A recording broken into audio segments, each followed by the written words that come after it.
Picture this. I'm cooking pasta, thinking it's just another chill night when my husband's best friend shows up, and suddenly, the air's electric. A question he asks flips my world upside down, a sneaky foot nudge under the table has my heart racing, and then, bam, a text with a photo I didn't know he took. What's he playing at? And why can't I look away? Stick around, this one's a roller coaster you won't forget. Hey, before we jump into this tale, drop a comment with where you're tuning in from and hit that subscribe button. Ready? Let's roll. I was stirring a pot of marinara sauce on the stove, the kitchen filled with that warm, garlicky smell I love, when the doorbell buzzed. It was a Thursday night, and my husband, Jake, had called an hour earlier to say he'd be late, some last-minute deadline at the office. I'd been daydreaming about a solo evening, maybe binge a few episodes of something light on Netflix, pour myself a glass of Pinot, and sink into the couch with our old quilt. So when that bell rang, I froze for a second, spoon mid-stir, wondering who'd show up unannounced. Wiping my hands on a towel, I shuffled to the door and peeked through the peephole. There stood Trevor, Jake's best buddy since their college days, grinning like he'd just won a bet, holding a bag of tortilla chips in one hand and a couple cans of cola in the other. "Hey, Em," he said as I swung the door open, stepping inside like he owned the place. "Jake told me he's stuck at work, so I figured I'd swing by and keep you company till he's back." I shrugged and let him in. Trevor's the kind of guy you can't help but like. Funny, laid back, always got a story to tell. He's been around forever, crashing our place for dinners or game nights with Jake. I didn't mind him popping in. It wasn't weird or anything. "Cool, come on in," I said, heading back to the kitchen.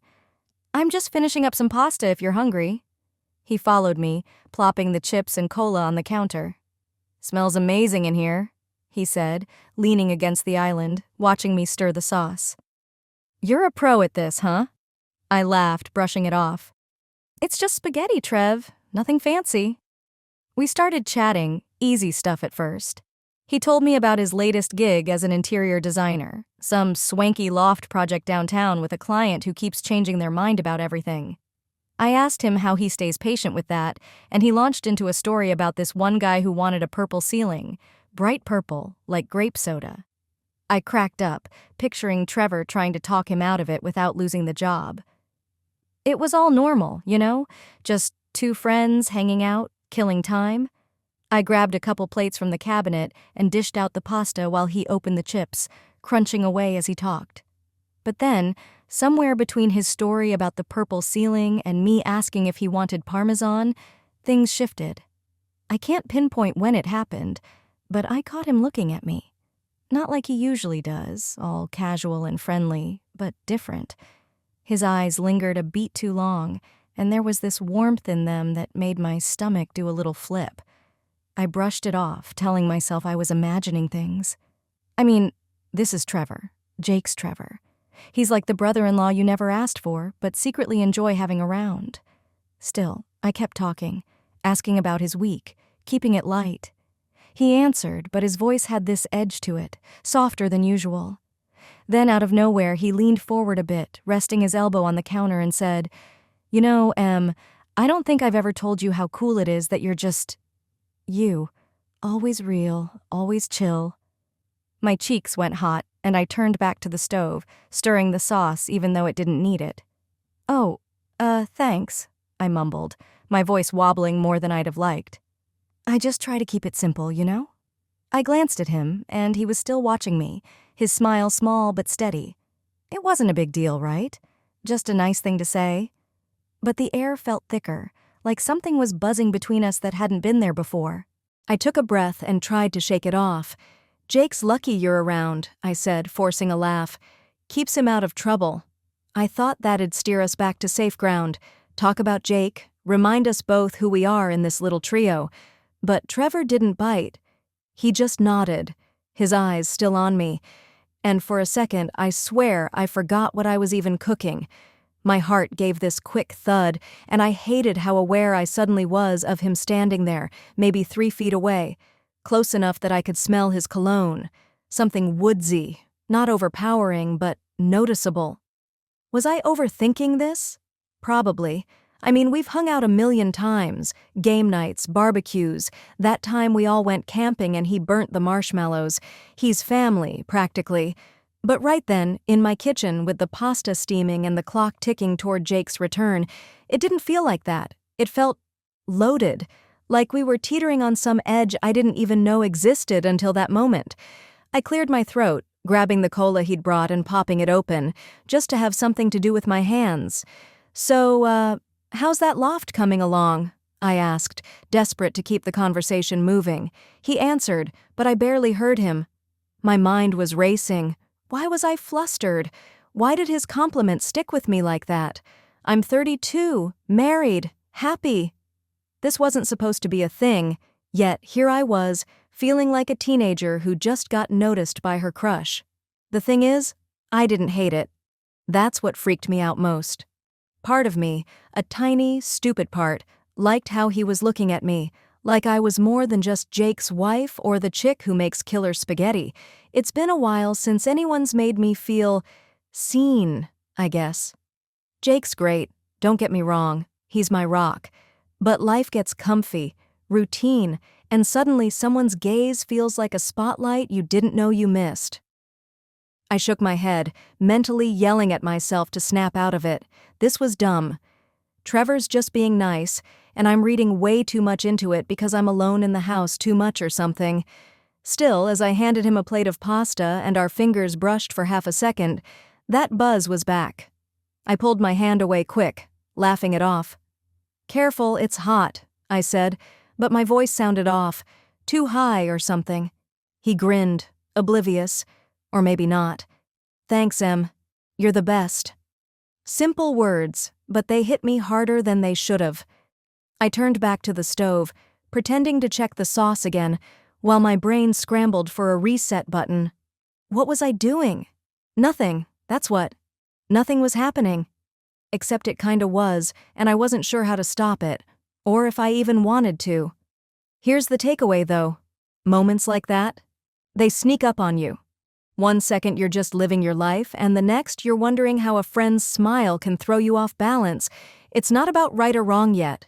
It's about noticing. And I noticed, all right, way more than I meant to. I grabbed our plates of pasta and headed for the living room, Trevor trailing behind me with the tortilla chips still in hand. "Let's chill in here," I said, setting the food on the coffee table. I plopped into the armchair, leaving him the couch. Figured a little space might cool off whatever weird vibe I'd picked up in the kitchen. He didn't argue, just sank into the cushions and grabbed the remote. "How about something light?" he asked, flipping through channels until he landed on an old Will Ferrell flick we'd both seen a dozen times. Perfect. Something to laugh at, keep things normal. We started eating, tossing lines from the movie back and forth like we always do. "Step Brothers, man, never gets old," I said, smirking as Ferrell's character screamed about bunk beds. Trevor chuckled, crunching a chip. "Yeah, I'd totally build a bunk bed with Jake if he'd let me." It was easy, familiar. Exactly what I needed to shake off that fluttery nonsense from earlier. But then I caught him staring again. Not quick, not casual. His eyes locked on mine while I was mid-bite, and it wasn't the goofy Trevor look I'm used to. It was steady, warm, like he was studying me. I swallowed hard, pretending I didn't notice, and pointed at the TV. "This part's the best," I said, forcing a laugh. He nodded, but his gaze didn't budge right away. My stomach flipped again, and I hated it. What was this? We're just friends. Always have been. I shifted in my chair, crossing my legs, trying to focus on the screen. But then he leaned forward to grab the remote, and his hand brushed mine. It was quick, accidental, except it didn't feel accidental. His fingers lingered for a split second, and this jolt shot up my arm, sharp and unexpected. I yanked my hand back, covering it with a cough. "Whoops, sorry," I mumbled, but my voice sounded shaky. He didn't say anything, just adjusted the volume and settled back. "Okay, Em, chill out," I told myself. "It's nothing. I'm imagining things because I'm tired or bored or whatever," but my heart was thumping louder than the movie's soundtrack, and I couldn't unfeel that touch. I glanced at the clock. Jake would be home in, 20 minutes? Plenty of time to get a grip. Except Trevor wasn't done. He stretched out on the couch, casual as ever, but his knee was closer now, almost brushing the edge of my chair. Then he hit me with it. "Hey, Em," he said, his voice dropping low. "You ever wonder what it'd be like if we'd met first?" Like, before Jake? I froze, fork halfway to my mouth. The room went quiet. Or maybe it was just my head tuning out the TV. Did he just say that? My brain scrambled for a response, anything to dodge the weight of that question. What? I laughed, too loud, too fake. "You mean like if I'd had to deal with your terrible taste in pizza toppings first?" I was deflecting, hard, but my pulse was racing. He grinned, but it wasn't his usual goofy grin. It was softer, sharper. "Maybe," he said, leaning forward just a little.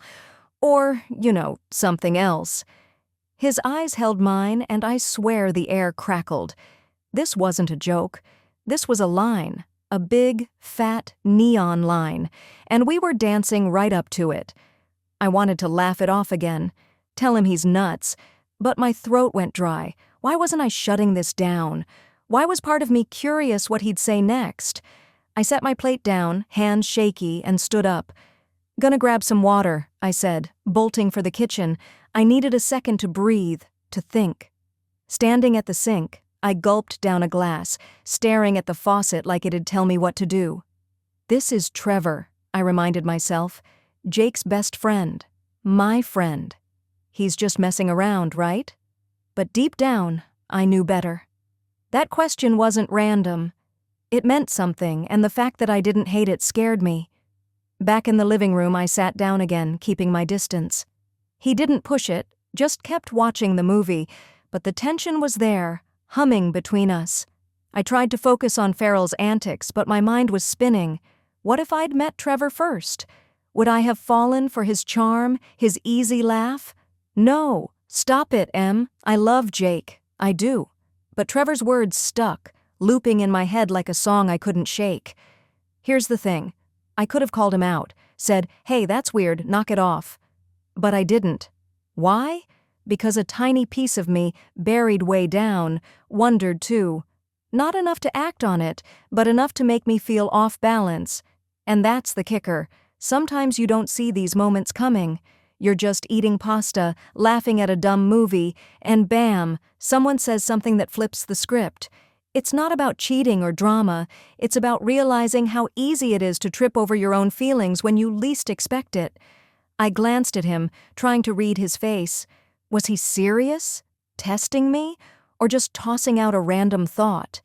His expression gave nothing away, but his knee shifted again, closer, and I felt it. The heat of him. The pull. My breath hitched, and I hated how much I noticed. Jake's face flashed in my mind. His goofy smile, the way he hugs me after a long day. That's real. This question mark. This is a glitch, a blip. But it didn't feel like a blip. It felt like a spark, and I wasn't sure how to put it out. The movie droned on, but I barely heard it. My phone buzzed. Probably Jake texting he's on his way. I didn't check. I just sat there, caught between wanting to rewind the last 5 minutes and wondering what had happened if I didn't. Trevor didn't say anything else, but he didn't have to. That question hung there, loud as anything, and I knew I'd be thinking about it way longer than I should. The front door swung open, and Jake's voice cut through the haze like a bucket of ice water. "Hey guys, I'm home," he called, his keys jingling as he kicked off his sneakers. I jolted upright, nearly dropping my plate of half-eaten pasta, and bolted toward him. "Hey, you're back," I said, throwing my arms around him a little too fast, like I needed to anchor myself. Trevor didn't miss a beat. He hopped up, all smiles, and clapped Jake on the shoulder. "Dude, perfect timing. Em's pasta is killer tonight." Jake grinned, oblivious, and tossed his jacket over the couch. "Sweet. I'm starving. Long day." I forced a smile, my heart still hammering from that couch moment with Trevor. I could still feel the weight of his question, what if we'd met first, bouncing around my skull. But Jake was here now, and that was supposed to snap everything back to normal, right? So why did it feel like the air was still buzzing? We moved to the dining table, me dishing out a fresh plate for Jake, while Trevor grabbed the chips and cola. Jake launched into a story about his boss screwing up a presentation, laughing between bites. "Guy had the slides all wrong. Total train wreck," he said, shaking his head. I nodded, chiming in with a "that's wild," but my eyes kept darting to Trevor. He was playing it cool, joking with Jake like always. But then Jake turned to grab a napkin, and Trevor's foot nudged mine under the table. Light, quick, could have been an accident. Except it wasn't. My breath caught, and I jerked my leg back, pretending to adjust my chair. What the hell was he doing? Jake was right there, 2 feet away, munching away like nothing was up. I shot Trevor a look, half panic, half warning, but he just smirked, subtle enough that Jake wouldn't catch it. My stomach twisted.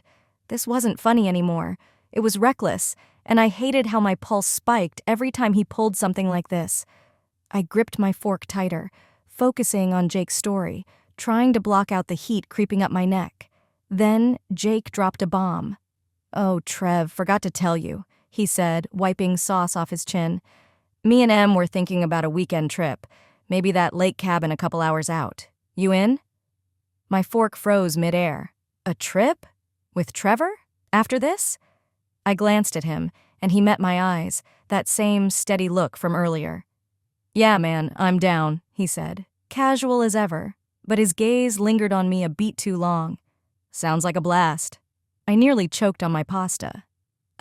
Yeah, could be fun," I managed, my voice way too high. Jake grinned, clueless. "Awesome. We'll plan it out tomorrow." My mind spun.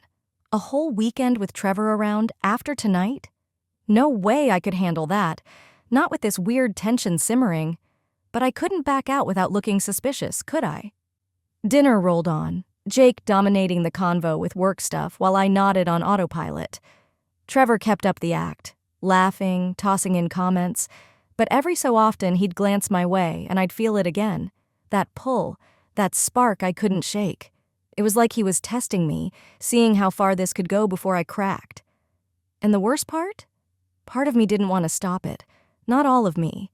Just a sliver, that dumb, curious sliver that wondered what it'd be like to lean into this instead of running from it. I pushed my plate away, appetite gone.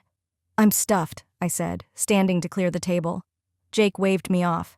"I got it, babe. You cooked." He started stacking dishes, and Trevor jumped in to help, brushing past me on his way to the sink. His arm grazed mine, and I swear it was on purpose. Another jolt, sharp and electric. I stepped back, busying myself with wiping the table, but my hands were shaky. This was insane. I'm married. Happy. Trevor's just a friend. So why did every little move he made hit me like this? Jake turned on the faucet, chatting about the cabin's fishing spot, while Trevor leaned against the counter, watching me again. I avoided his eyes, but I could feel them, steady, quiet, like he was waiting for something. My chest tightened. I wanted to yell at him, tell him to cut it out, but I couldn't. Not with Jake right there. And honestly, I wasn't sure I trusted my voice to stay steady if I tried. Here's what hit me. Sitting there with my husband and his best friend. Feelings don't care about rules. They sneak in, messy and loud, even when you've got a good life. I love Jake. 100%. He's my guy. But Trevor's attention, this weird, unexpected vibe, woke something up. Not a plan to ditch my marriage or anything crazy, just a question. Why did it feel good to be noticed like that? I didn't want to lose what I have, but I couldn't pretend I didn't feel the tug. It's like standing at a crossroads, knowing you'll pick the right path, but still peeking down the other one. Wondering. Jake finished rinsing plates, turning to us with a grin. "You two okay? You're quiet tonight." I forced a laugh. "Just tired, I guess." Trevor nodded. "Yeah, long week." Lies, both of us. Jake bought it, thank God, and went back to drying dishes. I stole a glance at Trevor, and he looked back. No smirk this time, just something serious, almost searching. My heart thudded. This wasn't over.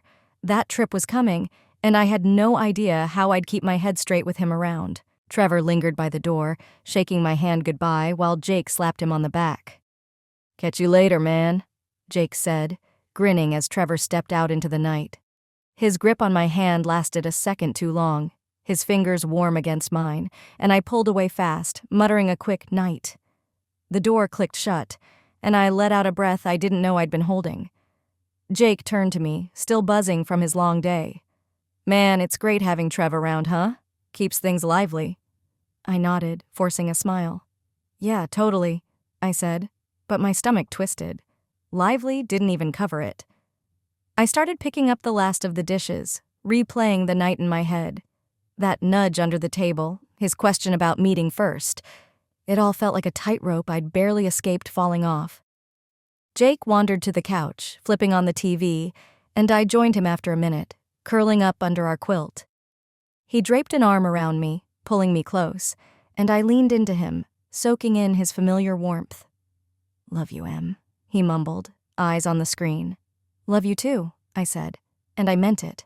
So why did I feel like I dodged a bullet? Lying in bed later, Jake's steady breathing filling the dark, I stared at the ceiling. Guilt gnawed at me, not because anything happened, but because I'd let myself teeter so close to the edge. I didn't do anything, not really. No big betrayal, no dramatic confession. But I'd felt it, that spark with Trevor, and I hadn't shut it down fast enough. Why? Was I bored, lonely, or just dumb enough to like the attention? I love Jake, no question. He's my home. Trevor's just a glitch. A test I passed, barely. I rolled over, promising myself I'd keep it together next time.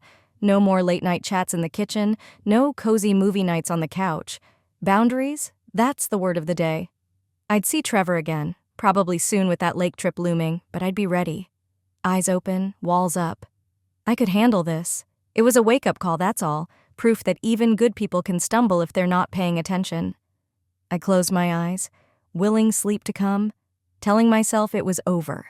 Done, buried. But the next morning, everything flipped upside down. Jake was in the shower, and I was sipping coffee at the kitchen table when my phone buzzed. A text from Trevor. "Hey, Em, forgot to mention, found this in my bag last night. Yours?" Attached was a photo of my favorite bracelet, the thin silver one with the tiny star charm I'd worn all evening.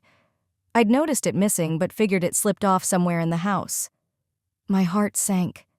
How did it end up with him? Did it fall off when we brushed past each other? Or, worse, did he take it? I stared at the screen, coffee going cold in my hands. This wasn't just a glitch anymore. He had a piece of me now, something personal, and that text felt like a lifeline he'd tossed back into my world. I could have ignored it, told Jake, played it off as nothing. But my fingers hovered over the keyboard, itching to reply. Why? Because part of me, the part I'd tried to bury last night, wanted to know what he'd say next, wanted to see where this thread led. I typed back, "Yeah, that's mine. How'd you get it?" and hit send before I could overthink it. His reply came fast. "Guess it wanted to stick with me. I'll bring it by soon."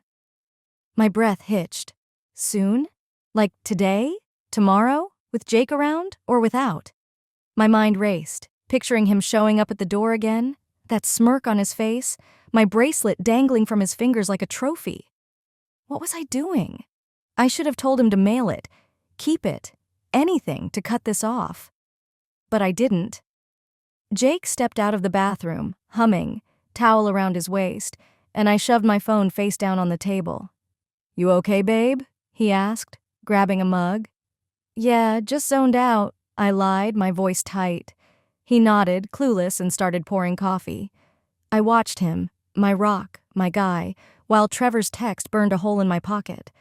I'd told myself last night this was over, but it wasn't, not even close. And then the real twist hit.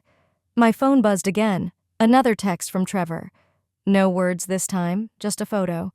Me, laughing in the kitchen last night, mid-stir, sauce on my cheek. He'd snapped it when I wasn't looking. Under it, a single line. "You're harder to forget than I thought." My heart stopped. He wasn't letting this go, and neither was I. If you loved this, give it a thumbs up, subscribe, drop a comment, and pass it along to your buddies. This is an artistic and fictional creation intended for both entertainment and educational purposes. Any resemblance to actual people or events is purely coincidental. Some scenes and dialogues in the video are part of a dramatized performance and incorporate elements of grotesque, satire, and exaggeration. The creator stands against discrimination, violence, and hatred. This channel fully complies with YouTube's policies and does not infringe upon copyright laws.